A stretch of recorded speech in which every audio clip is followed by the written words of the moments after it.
पिछले क्लास में हम लोगों ने देखा कि किस तरह से सोडियम क्लोराइड जो है वो कितना इम्पोर्टेंट साल्ट है, यानी कि सोडियम क्लोराइड सिर्फ और सिर्फ हमारे खाने में ही उसका इस्तेमाल नहीं होता है। इंडस्ट्री में बहुत सारे केमिकल्स हैं जिसका इम्पोर्टेंट रॉ मटेरियल्स कौन होता है? सोडियम क्लोराइड्स होता है।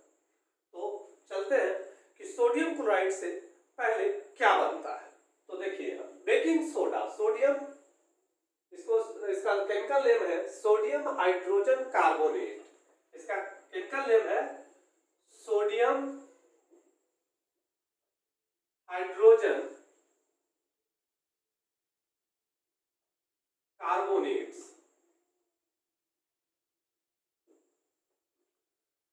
या सोडियम बाइकार्बोनेट्स भी हम लोग इसको बोलते हैं। It is commonly used in kitchen. आपने देखा होगा कि घर में ए pinch of baking soda used for making tasty, crunchy and crispy pakora, यानी कि क्रंची और क्रिस्पी का मतलब होता है कुरकुरा और मुरमुरा पकोड़ा बनाने में इसका इस्तेमाल होता है। Sometime it is used for faster cooking, यानी कि अगर खाना को तेजी से पकाना है तो ये पिंच ऑफ बेकिंग सोडा हम उस फूड मटेरियल्स में डाल देते हैं। It is produced using sodium chloride. इसका इस्तेमाल या कैसे प्रिपेयर्ड होता है इंडस्ट्रीज में? तो सोडियम क्लोराइड के इस्तेमाल से होता है।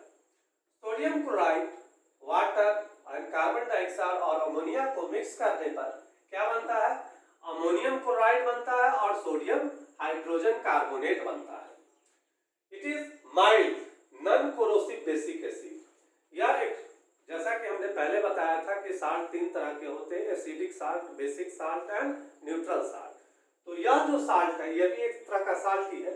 यह साल्ट जो है यह बेसिक साल्ट है और साथ ही साथ नॉन कोरोसिव माइल्ड है, यानी कि यह ज्यादा खतरनाक नहीं होता है।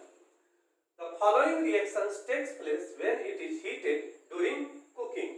तो निम्नलिखित रिएक्शन होता है जब इसको भोजन के साथ मिलाकर गर्म करने पर सोडियम कार्बोनेट को अगर हीट मिलता है तो सोडियम कार्बोनेट में बदल जाता है, H2O भाप निकलता है वाष्प स्टीम के रूप में, और कार्बन डाइऑक्साइड निकलता है, जिससे क्या होता है कि भोजन फ्लफी हो जाता है। इसका इस्तेमाल किस किस चीजों में होता है? फॉर मेकिंग बेकिंग पाउडर, यानी कि इसका इस्तेमाल बेकिंग पाउडर के रूप में होता है। अब बेकिंग पाउडर किसको कहते हैं? It is a mixture of baking soda, यानी कि यह baking soda and mild edible acid का यह मिक्सचर है। एग्जांपल टार्टेरिक एसिड हम लोग यहाँ ले लेंगे। दूसरा इस्तेमाल इसका जो होता है used as an anti acid. जब हम लोग देखते हैं कि अगर ज्यादा खाना खा लेते हैं तो हमारे शरीर एसिडिटी जैसा फील होता है, ठीक है, जिसको खट्टा ढकार भी कहते हैं। तो उस कंडीशन में हम लोग अगर थोड़ा सा बेकिंग सोडा ठंडे पानी के साथ अगर हम ले लेते हैं तो हमारी एसिडिटी कम हो जाती है, यानी कि यह इस्तेमाल होता है एंटी एसिड्स के रूप में। Used as a soda acid fire extinguisher, यानी कि इसमें बेकिंग सोडा में अगर एसिड को मिक्स कर दिया जाए तो कार्बन डाइऑक्साइड बहुत मात्रा में निकलता है, और आप जानते हो कि वो फायर एक्सटिंग्विशर का काम करता है कार्बन डाइऑक्साइड, इसलिए इसका इस्तेमाल सोडा एसिड फायर एक्सटिंग्विशर में भी होता है। नेक्स्ट हमारा टॉपिक है कि सोडियम हाइड्रोक्साइड। सोडियम हाइड्रोक्साइड, देखिए sodium hydroxide NaOH। When electricity pass through an aqueous solution of sodium chloride, तो aqueous solution of sodium chloride को हम लोग ब्राइन वाटर भी कहते हैं। क्या कहते हैं? ब्राइन वाटर भी कहते हैं। यानी कि ब्राइन वाटर का मतलब हुआ नमक पानी का घोल। जब नमक पानी के घोल को जब हम इलेक्ट्रिसिटी पास कराएंगे then it decomposes to form sodium hydroxide, यानी कि सोडियम क्लोराइड टूट के क्या बनाएगा? सोडियम हाइड्रोक्साइड बनाएगा। This process is called chlor alkali process. इस प्रोसेस को हम लोग क्या कहते हैं? क्लोर अल्कली प्रोसेस प्रोसेस कहते हैं, because of the product for chlorine, chlor से होगा क्लोरीन एंड अल्कली से सोडियम हाइड्रोक्साइड NaOH, इसलिए इसका नाम पड़ा क्लोर अल्कली प्रोसेस। रिएक्शन क्या है आप देख सकते हैं। अब यहाँ पर हमने शो कर दिया इलेक्ट्रोलिसिस ऑफ ब्राइन वाटर में, जब इलेक्ट्रोलिसिस तो एट कैथोड क्या निकलेगा, हाइड्रोजन गैस रिलीज होगा, एट एनोड क्लोरीन रिलीज होगा, और सॉल्यूशन में हमें क्या मिलेगा, सोडियम हाइड्रोक्साइड मिलेगा। नाउ वॉशिंग सोडा, जिसका फार्मूला है sodium carbonate dot 10H2O, this is the water of crystallisation, इसको हम लोग क्या कहते हैं, वाटर ऑफ क्रिस्टलाइजेशन।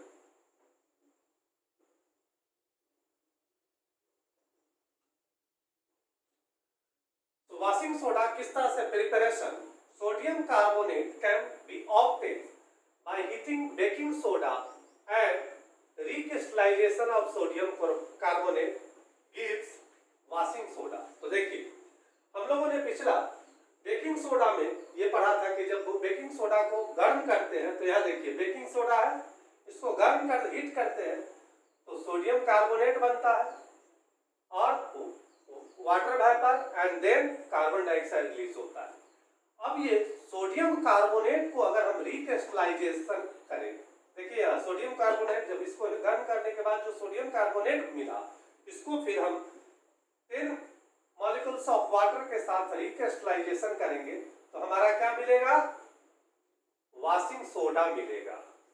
ठीक है, अब इसका यह भी एक बेसिक साल्ट है, जिस तरह से बेकिंग सोडा बेसिक साल्ट था, माइल्ड बेसिक साल्ट था, ठीक वैसे ही यह भी एक बेसिक साल्ट है। अब इसका uses, it is used in glass, soap and paper industries. दूसरा, it is used to produce borax, borax एक तरह का केमिकल्स होता है जिसका फार्मूला है Na2B4O7। याद रखिएगा, अक्सर ये कंपटीशन में पूछा जाता है बोरैक्स का formula. It is used as a cleaning agent, इसका इस्तेमाल हम लोग घर में डोमेस्टिक पर्पस के लिए क्या करते हैं, क्लीनिंग एजेंट के रूप में इसका इस्तेमाल करते हैं। It is used for removing permanent hardness of water, यानी कि हमारे नेक्स्ट क्लास में ये परमानेंट हार्डनेस मतलब हार्डनेस ऑफ वाटर पर हम लोग एक क्लास लेंगे। प्लास्टर ऑफ पेरिस, जिसका फॉर्मूला है CaSO4.12H2O। इसका प्रिपरेशन कैसे होता है, तो उससे पहले हम लोग एक चीज समझते हैं कि जिप्सम किसको कहते हैं। जिप्सम भी एक तरह का साल्ट है जिसका फॉर्मूला होता है कैल्शियम सल्फेट डॉट 2H2O। तो ये प्लास्टर ऑफ पेरिस का जो फॉर्मेशन होता है वह होता है जिप्सम से। तो on heating gypsum at 373 kelvin पर जब हम जिप्सम को गर्म करते हैं तो इट लूजेस वाटर मॉलिक्यूल्स, या अपना वाटर मॉलिक्यूल लूज कर जाता है and become calcium sulphate hemihydrate, hemi means half water molecules. This is called plaster of Paris. तो यानी कि हम इसको क्या कहेंगे, जब जिप्सम को, यहाँ जिप्सम है 373 केल्विन पे गर्म करते हैं तो हमको क्या मिलता है, कैल्शियम सल्फेट हेमीहाइड्रेट, जिसका केमिकल नेम है, और कॉमन नेम क्या हुआ, प्लास्टर ऑफ पेरिस। अब इसका इस्तेमाल किस किस चीजों में, तो आप सभी जानते हैं कि जब अगर फ्रैक्चर्ड बोन्स है तो अपने बोन्स को पोजीशन पे लाने के लिए डॉक्टर क्या करते हैं, प्लास्टर चढ़ा देते हैं। तो देखिए, this is used as a plaster for supporting fractured bones in the right position. दूसरा इस्तेमाल है, it is a white powder, या एक तरह का व्हाइट पाउडर है, प्लास्टर ऑफ पेरिस एक तरह का व्हाइट पाउडर है। And on mixing with water, जैसे ही हम इसमें पानी में इसको मिलाएंगे, इट चेंजेस टू जिप्सम, या जिप्सम में कन्वर्ट हो जाएगा वंस अगेन। जिससे मिलके बना था, जिससे बना था, गर्म करने पर बना था, फिर अगर वाटर मिला देंगे तो फिर वही बन जाएगा। तो देखिए यहाँ पर रिएक्शन क्या होता है, कैल्शियम सल्फेट हेमीहाइड्रेट है, प्लास्टर ऑफ पेरिस है। अगर इसको वाटर के साथ ट्रीट करेंगे, मिक्स करेंगे, तो फिर से हमारा कैल्शियम सल्फेट 2H2 हमारा जिप्सम का फॉर्मेशन हो जाएगा। इसका नेक्स्ट इस्तेमाल होता है, it is used for making toys, मतलब प्लास्टर ऑफ पेरिस के खिलौने काफी मजबूत भी होते हैं और हल्के भी होते हैं, इसलिए इसका इस्तेमाल खिलौना बनाने में। मटेरियल फॉर डेकोरेशन यानी कि साज सज्जा का सामान बनाने में इसका इस्तेमाल होता है।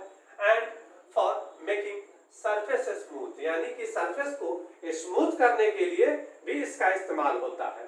तो चलिए अब नेक्स्ट हम लोग का टॉपिक है वाटर ऑफ क्रिस्टलाइजेशन।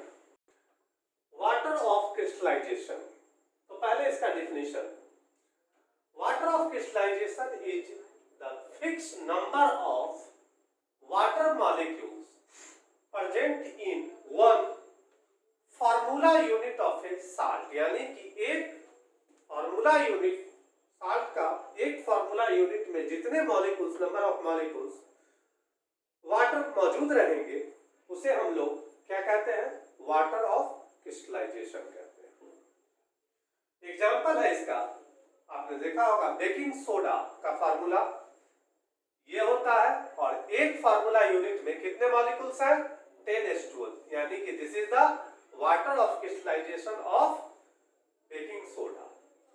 फिर वॉशिंग सोडा, जिसका water of crystallisation again 10 molecules है। फिर आप कॉपर सल्फेट देख सकते हैं 5H2O, फिर जिप्सम, कैल्शियम सल्फेट 2H2O, तो ये सारे क्या है, वाटर ऑफ क्रिस्टलाइजेशन है। ठीक है, अब हम लोग, तो आज हमारा acid base and salt NCERT का जो क्लास 10th का चैप्टर है वो खत्म हो गया। अब हम लोग इस पर नेक्स्ट क्लास में हम लोग इसी से रिलेटेड एक topic hardness of water discuss करेंगे।